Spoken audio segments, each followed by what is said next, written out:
Should I say my regular? Either that or it's going to be the Nicolas Cage conversation I'm planning. Okay. Oh, there's a Nicolas Cage conversation in this interview. I am intrigued.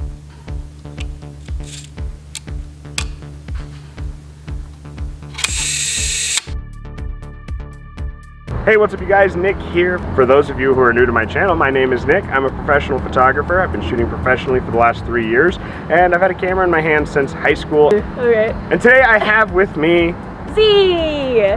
Now, some of you guys might know some of her work because she collaborated with me in the video where I broke the cardinal rule of photography, which I will link right up there, and she edited one of my raw photos just like Nick Del Duca did in a video we did a few weeks ago. But we're doing another one of those photography interviews because it's cool to get someone else's perspective on photography and art and creativity, because there's only so much of me that even I can handle, and I deal with myself 24/7, and I haven't figured out how to not get bored with myself. So we're gonna try something different, and we're gonna do another one of those interview things. So the first question I like to ask is, what was your first camera? My first camera, well, technically my first camera was this like really crappy little film camera that I got at the Arc, but my first like real camera was a Minolta D-Image 7i, I think it was. It's like a 5 megapixel camera. It was real old. Is that a point and shoot, or was that an SLR? Well, it was technically like a mixture of both, because it had like a pretty decent lens on it, but it wasn't removable or anything. It was attached, but I mean, it was full digital. Like it, I mean, it was fairly nice for what it was. Yeah. But like, it's definitely like showing my age here. Great for the time period. I mean, but my first digital camera was a point and shoot, like a Canon point and shoot, and my first SLR, which I still have, was a D70, which that's pretty good. That was 6 megapixel. I mean, but it had 2 knobs. You had f-stop up here and shutter speed up here. Yeah, mine had like the shutter speed and stuff on it. It was just like all attached in like one big thing. There's nothing wrong. It's like the Coolpix. I think the Coolpix are, or what's the Canon version of the Coolpix? I always forget this. Oh, I don't know. Whatever the Canon version of the Coolpix is, the lens is stuck on it. But so, what was your first SLR camera? Actually, the camera I have now. My camera's really old, but it's it's a Canon Rebel T1i. See, and I've heard good things about the Canon Rebel T1i. Like, I've stated this a lot in my videos. I shoot Nikon because I had all the film lenses. Yeah. Canon is way more user-friendly. Very true. I do feel like it's a little easier to kind of get to a lot of the menus than Nikon is. But it just kind of depends on what you're shooting. Like if you're doing like a lot of low light stuff, I definitely go more Nikon or Sony. But you know, if you're doing mostly outdoors and you want like just like really crisp, I like the Canon. I don't know. It just depends on your opinion. There's like varying opinions as far as Canon versus Nikon. I have so little experience with the Canons. I don't know. I have a Canon at the house right now that Nick Del Duca let me borrow, and it is the first SLR camera Canon ever made. Yeah. It's like 8 megapixels. It's ridiculous. And I've been playing around with it because I want to do a video on it. And baby camera. Oh yeah, it is so much simpler to use than I think Canon takes much better video. Yeah. I would agree with that in some cases. I think Sony's probably the best for video, but I definitely, obviously, have had this camera for years now. Yeah. I've always really liked it. It's done me really well. At this point, it's a little past its shutter life. Is it slowing down? It's slowing down a little bit. I really need to get a new camera eventually, but I mean, it's still doing its job, which is, you know, good. And I have tons of lenses now, so it's like I can't necessarily change to like a Nikon or anything, because that's a lot of money. Yeah. Oh yeah. Because glass is expensive. Oh god, glass is expensive. But I mean, the newer Canons are really, really awesome. So. Yeah. And that's the thing, is I think glass is the biggest part in the investment. Like, you can say, okay, the Nikon D850, their newest SLR, it's $2,500 for the body. But a really good 85mm 1.4 prime, like $1,500. So the glass really stacks up. The glass makes the difference in the photos, and we've discussed that in the nifty 50 is the X-Wing of lenses, which I will link right up there, you guys. So I made a boo-boo, you guys, and if you probably noticed, the quality has gotten a lot better because we were shooting the video on the D5100 because I had my Sigma lens on it, and if my Sigma lens is on it, I automatically assume it's the 5300. So we just got done discussing first cameras, yes, photography experience. So what got you into photography? Really, it was just like, I found that camera at the Arc. My family and I went out to Estes, and I took some like nature photography pictures and was like, this is fun. And then when I ended up getting the Minolta, I would get really bored when I would have friends over, and so we would just like stage little photo shoots with like a desk lamp and like fabric hung up behind them. It was pretty adorable, actually. And that's when I started doing like portrait photography, is just shooting photos of all of my random friends and like, you know, the most glamorous makeup that we could when we were like 13. And you know, our little outfits and hats and stuff, so it was a lot of fun. That had to have been, how I got in it. That had to have been scene makeup, because you were 13 around the same time I was 13. Actually, well, kind of, because I was a little bit more like sceney emo. One of my friends was super granola, like she wore like tie-dye every day, and then another one of my friends was super gothy, so I had a variety. Well, that's good, because then you're getting a whole variety of photography experience just from that. Exactly. I was like obsessed with masks and like the carnival at the time too, so I had all these pictures with like these really pretty like cheap masks and stuff. It was interesting, but that's how I fell in love with the portrait photography. It was just kind of fun to dress up and like try to make people feel pretty. No, I totally get that. Portrait photography is definitely where I have gone, from landscape and cityscape and more, you know, static long exposure work, going more into portrait, and oh my god, it was a hard transition to make. Oh, I believe it. Like, since I started with portraits so early, I can't even really go back to landscape at this point. For me, I don't find it as interesting anymore. Like cityscapes, I find it at least pretty interesting because architecture is very interesting to me. But just taking pictures of nature, I can't bring myself to get as interested in it as I am with people, because everybody's so unique, and their personality kind of comes out once you get them comfortable. Yeah. So to me, that is like, I'm far more passionate about that. That would probably be why I haven't done a landscape video. Because it's kind of the same experience. It's everyone's different, everything's unique, and you can take the same person, and just by changing your lighting or the tone of the photo or even the outfit that they're wearing, you can completely change the entire shoot. Yeah, the whole feel of the shoot completely changes when you do like that kind of change. Just even a lighting change. So do you prefer studio, outdoor, natural light? I prefer natural light, especially like window light. That's my favorite to shoot, especially when I'm doing like pinup or boudoir shots. Those are my absolute favorite. I'd probably say after that would be outdoor shooting, and then after that would be studio. Okay. I don't mind doing studio. It's just I feel like it's a little bit more manufactured, and it brings me back to my days working at a portrait studio, and I start having war flashbacks. So. And see, I'm the exact opposite. Studio lighting is my favorite because I have full control and I can get exactly the photo I want. Yeah, that's fair. There's a lot more control there. But if I am shooting boudoir or pinup, it absolutely has to be natural light. I will not shoot boudoir. Softer. Yeah. So the studio that I'm in, I share with another photographer named Shayla. It's got those huge 12-foot windows, and we just have cheesecloth that you can cover the window with to get all that natural light straight in there. Love that. and you know, I've discussed this with you guys before. I personally won't do a boudoir video because I don't publish those photos. It's for me and the client, and really it's just for the client. When I take photos like that, it's a paid shoot, and those photos go to the client. I don't publish them. That's not really what I do. It's a really intimate kind of shoot, especially, you know, when you get that natural light and you get the soft light. So we're not gonna do a boudoir video, you guys, I'm sorry, but it's not gonna happen. Maybe we'll do like a regular video on boudoir lighting though. Yeah, that would probably be a really good one actually. And you can do a little bit more covered boudoir as well if you want to work with corsets and such. It is super important to get consent when you're taking those kinds of photos, because some people are like totally fine with it. They're like, yeah, post them everywhere. Like, and then other people are like really, they want to keep it private. They want it for their significant other or just for them so that they feel really confident. So you have to be really, really careful with what you publish and don't publish as a photographer. Even when it comes to just regular family photo shoots, you really need to ask people to make sure that they're okay with it. Yeah, and I do not publish any client photos.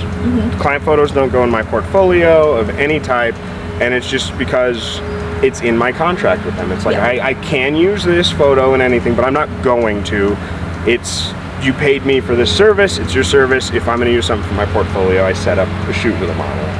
Yeah, that's fair. I have actually like a release form that I have people sign if they're like, yeah, no, if you want to post these anywhere. I'm like, okay, cool. Then I'll give them that paper and be like, hey, sign this real quick. Release forms and consent, extremely important in everything. Consent is sexy, guys. So one of my most popular questions to ask, because everyone deals with this and a lot of beginner photographers might get discouraged. What is your worst shoot experience? I'd probably say when I was working at a portrait studio, I did have a client come in with her son. Her son, I think, was a little on the special needs spectrum, and he was having a really, really hard time getting in front of the camera. Every single time she tried to put him down, he would have a meltdown, like full on crying, big tears, face red, just ugly cry. And I was trying so hard to keep working with her, and she was the mom was getting so frustrated that she was starting to cry herself. Oh man. And after a moment, I was like, okay, why don't you go ahead and pick him up, take him out into the lobby area, walk him around for a little while, and he started to calm down, but he didn't want to be put down. So I was like, hey, go stand in front of the camera, keep holding him, turn your back towards the camera. And she did that. We managed to get some really beautiful shots of him just over her shoulder. And that was probably one of the worst ones just because of how long it took. It was probably like 2 or 3 hours that we had to try to keep going, and he was just so upset. Oh man. But the pictures turned out beautiful. When she saw the picture, she actually cried again. Happy crying this time? Yes, happy crying this time. She was just like, I've never gotten a good picture of him. I was like, I'm so glad I could help. But so it ended up really good in the end. But like during that whole time it was really high anxiety because I'm like, oh my gosh, I'm not going to be able to deliver for this poor woman. Like, she just really wants a picture of her child, just one. Like, so, but it ended up really well in the end. So well, that's awesome. And I think that that's one of the important things as a photographer is it's not just capturing a moment in history. You know, I've talked about that a lot. It's not just capturing a moment, it's giving these people, you know, it's giving people happiness. It's capturing that moment for them and transferring that happiness over to them. Yes, definitely. I think that's a huge thing that I strive for within my photography, is trying to get, like, capture those moments for the client, because those are memories. Like, you know, especially if they have kids, those kids aren't going to look that way for very long. They're going to get older and change and grow, and you know, capturing that moment in time for them so that they can cherish that forever is super important. No, I completely agree with that. And you know, his problem was being in front of the camera, and that segues me into my next question. And I actually had to confirm this one, you guys, because I couldn't remember right. I've known Z for a really long time. I think since just after high school is when we first met. So I couldn't remember correctly, but I did ask. And so you have modeled before. Yeah. So I wanted to ask, what is, in your experience, do you prefer, is it more fun to be behind the camera or in front of the camera? I personally feel like it's more fun to be behind the camera, but that's the photographer in me. All of us are notoriously just hiding behind a lens. I don't mind doing modeling. Most of the modeling that I've done was just for other photographer friends that needed a model. So I just kind of went out and had some fun and, you know, took some photos or what have you. Or we'd do like trade for, so one person would model and then we'd switch and then I would do the photography. Oh yeah. But I mean, it's a lot of fun. You get to be really creative. Being a model is very hard, I will say that, because you have to get in some very weird positioning a lot of the time. When you're doing like family photos and stuff, you can kind of just sit there and like smile and like kind of half pose. Yeah. But when you're modeling, you're like twisting in weird ways and balancing on stuff. So it's like, it's a lot more difficult than it looks. Yeah. Especially trying to still look serene or happy. Yeah. But I mean, either's a lot of fun. I just prefer to be behind the camera and the one, you know, doing the compositioning and all that. Yeah. I have a rule of thumb when I'm working with a model, and it's, if I can't pose in that position, I won't ask them to pose in that position. So I have literally like laid on the couch we have at the studio in this awkward as hell position. I'm like, it's like this, it's like this. I think you can do it too. I'm doing it. We'll make it quick. It's uncomfortable. And that's, you know, I always have to tell them, you know, when I'm working with a newer model or someone who doesn't have a lot of experience, I always tell them, I'm like, it's gonna feel like you look dumb. I will not send you an image where you look dumb, but it's gonna feel like you look dumb, I promise. Yep.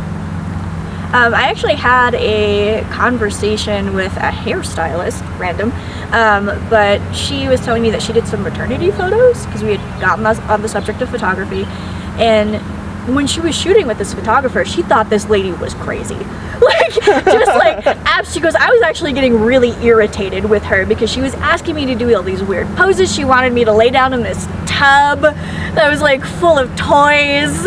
She goes, at one point she put my stomach in a box. Like, she goes, I thought she was just completely out of her gourd. And she's like, at the time, I was really frustrated and thinking like, oh my gosh, I'm gonna look stupid in every single one of these photos because they're just awkward and weird. She doesn't know what she's doing. Because the second that I took a look at the photos when they were done being edited, I loved every single one. So, you know, having that little bit of trust there, being able to communicate to your poor model or client, like, hey, you know, like, I promise you this is not going to be as weird looking in the photo as it feels. Yeah, exactly. And I don't know if you guys remember in the last video you did, I purposely put a lot of shots of Nick showing the images to Ariana. And it's really important in a case like that, you know, after you do one pose, you get your shots for that pose. I would show the model the photos, that way she knows that it doesn't look, or they know that it doesn't look absolutely outlandish and ridiculous. Yeah, that's actually something that I told that woman. I was like, did she show you any of the pictures while she was shooting? She goes, no, actually she was really adamant about not showing me the photos while I was shooting.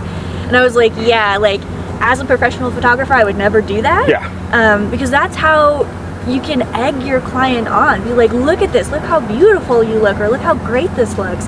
And, you know, showing them that gives them that little bit of comfortability and confidence boost in order to keep going. Yeah. So that's super important. Like, never be like stingy, like, I don't want to ever show any of my unedited photos ever.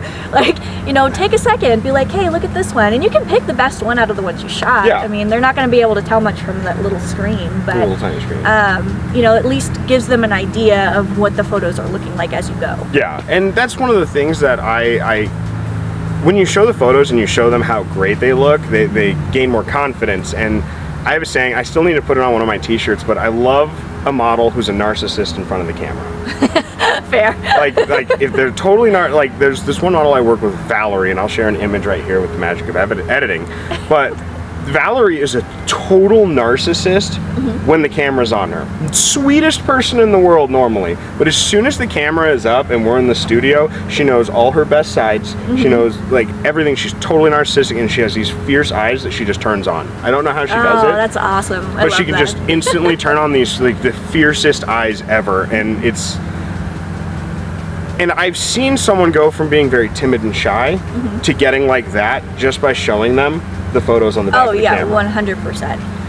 And photography is it's a really intimate thing, you know, like, because once you're behind the camera and once you're in front of the camera, from the little modeling I've done for other photographers, it's just you and the photographer, and it's really, I don't know really how to describe it. You'd have to get behind the camera to find out. Yeah, exactly. And if you're here watching this, you're probably looking to get behind the camera. So. Exactly. So, as I mentioned in the video where I broke the cardinal rule, Z runs an awesome podcast called the Odderlimits, and they talk about paranormal things. And I haven't really talked about this a lot because I didn't want you guys to think I'm super crazy, but I do have a full spectrum camera, and I have done spirit photography with it. And I believe we're going to do an episode on spirit photography. I'm going to be a guest speaker. So I want to talk about the Nicolas Cage vampire photo. Are you familiar with the Nicolas Cage vampire photo? It took me a second. I was like, vampire photo? Oh yeah, the one where it's like everybody assumes that he's immortal. Yeah, magical editing side by side. Yep. Okay, I know for a fact he's not a vampire. Okay. He might be an immortal, but I know for a fact he's not a vampire. All right. So have you heard the theory, and I remember listening to your guys' vampire episode, which was fantastic, by the way. I think that one was with Dusty. Yes, it was. So it's one of my favorites. He likes to interrupt. It's hilarious. It's so funny. It's hilarious for everyone but Tyler, who does the editing. That's true. That's fair. I can hear the frustration in his voice as he thinks about the editing, because I'm pretty sure that's what's going through his head. Like, slowly dying. So I believe you guys. It's been a while since I listened to the episode. We talked about silver, and I've seen that theory that vampires don't have reflections because there's silver in the mirrors, the older mirrors.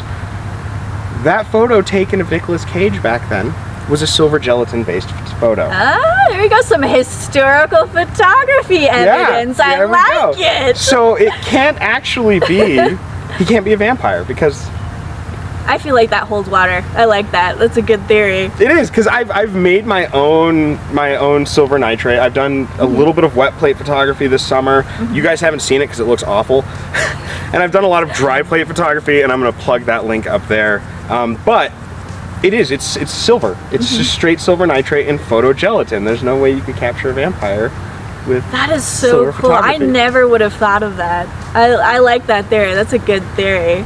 Right? It makes sense. It holds water. I mean, and it makes you wonder, like the old spirit photography photos. I know there's some theories that you know silver repels ghosts or whatever. It makes you wonder about those old spirit photos, and I know all the tricks that they used for some of those spirit photos. But like you talk like the brown lady. Yeah. That was a silver-based black and white film. Oh, okay, yeah.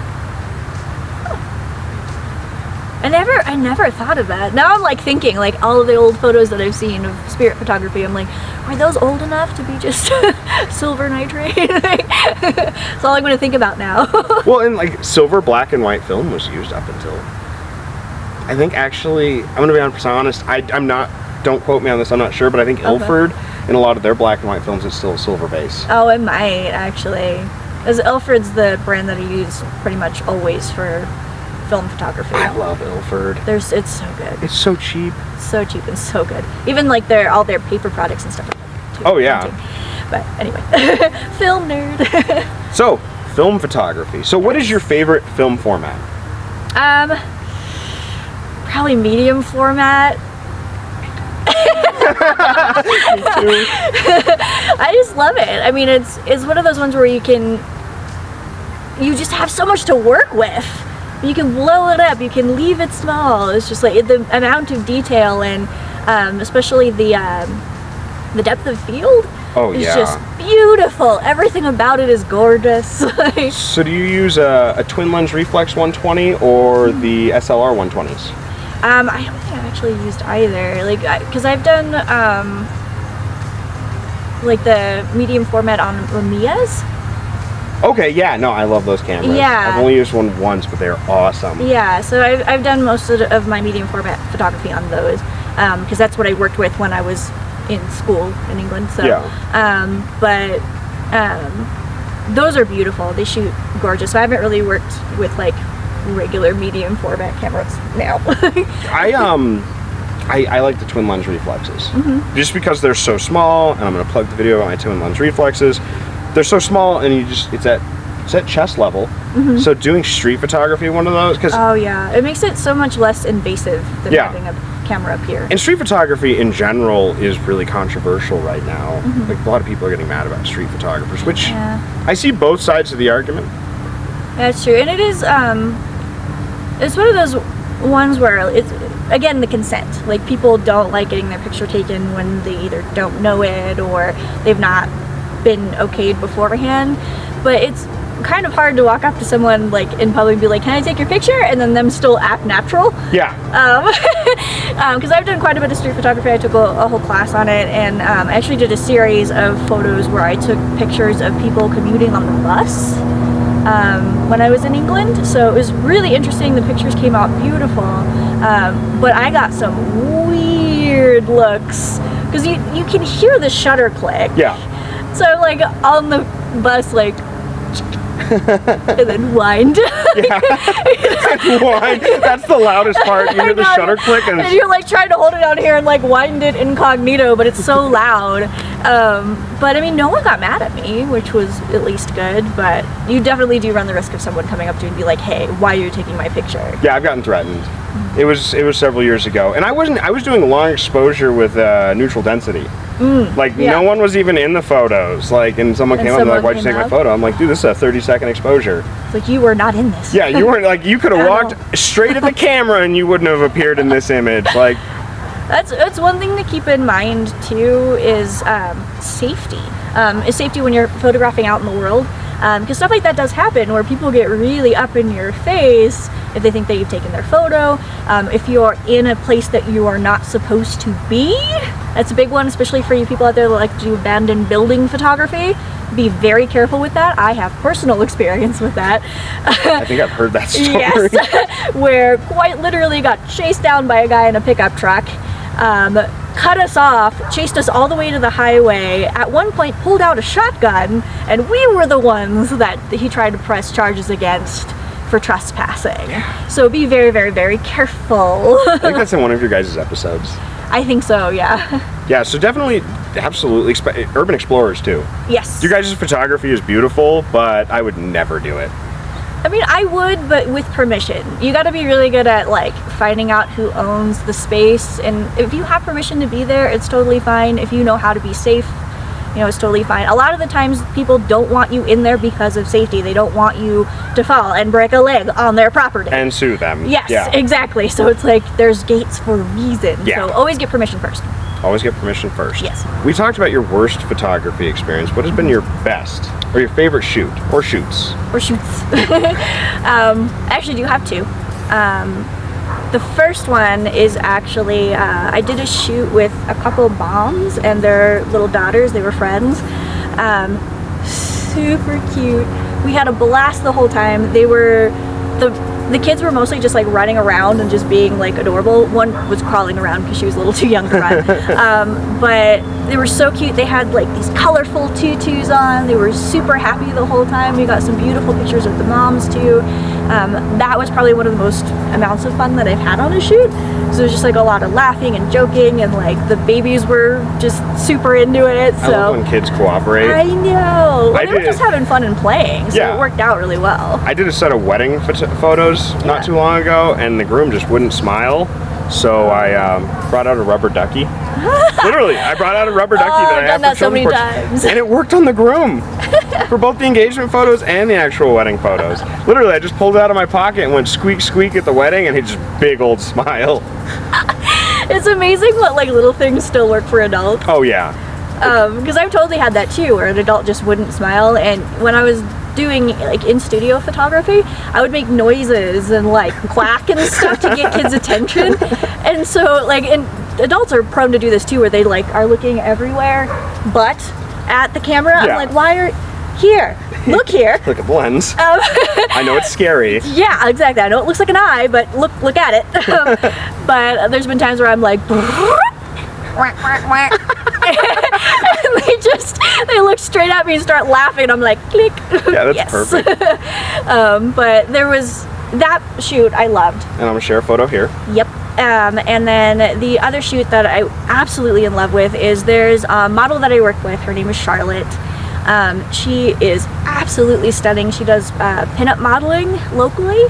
She even works for, I think it's called Rebel Pinup, which is a charity in the area as well. I think I'm familiar with that group. Yeah, so she does a lot of stuff with them. I've worked with her several times over the years, but the last photo shoot I did with her was out in Boulder.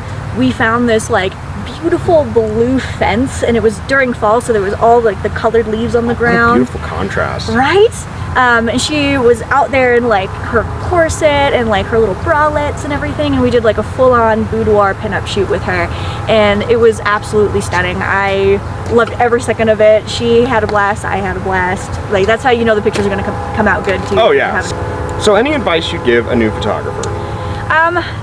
Get out there and shoot. I mean, that's the best thing that you can do, is to kind of go out and take a camera, even your phone, like your cell phone. It doesn't really matter what you're working with, but try to teach yourself to look for light, shadow, and pattern. Those are the big ones that I always tell people, because if you start viewing the world in that way and really paying attention to what's in front of you, you can find pictures anywhere. You know, with people, with objects, with, you know, just nature in general. That's the easiest way to get started, because then you're just constantly thinking about it and you train your eye more and more. So it won't matter what equipment you're using, it'll just matter what you're seeing and what you can translate to the actual screen. That's the exact advice I always give. And plug your info. Sites, links, podcast. So for my photography stuff, you can find me at Petrichor Portraits. Yep. And I do have a website. It's petrichorportraits.wixsite.com/home. Sorry, it's not like a regular one, but I'll link it down below. Yes, thank you. And I also have a Facebook and an Instagram. If you're looking for creepy podcast, we are the Odderlimits. We're a weird true crime and paranormal podcast, so if you're into that kind of stuff, come check us out. You can find us on any major podcast platform, even some of the smaller ones actually. You can also find our website at theodderlimits.com, and we also have an email, theodderlimits@gmail.com. And I will link all of that down below. Yeah. I'll do the Odderlimits Twitter down below as well. Thank you. All of our social medias are the same. It's just at the Odderlimits, so you can find us pretty easy on anything. So. All right, you guys. Well, that was Z. We had a great time today, so make sure you like. I hate this part. I always mess it up. It's always hard. Yeah. I do too. So make sure you like, comment, and subscribe. Remember, at 500 subscribers, I'm giving away a Jolly Look camera. You guys know how much I love the Jolly Look camera, and we have another video series coming on that very, very shortly. Thanks again for joining us today, and I hope you guys enjoyed the B-roll. See, catch you on the flip side. Bye.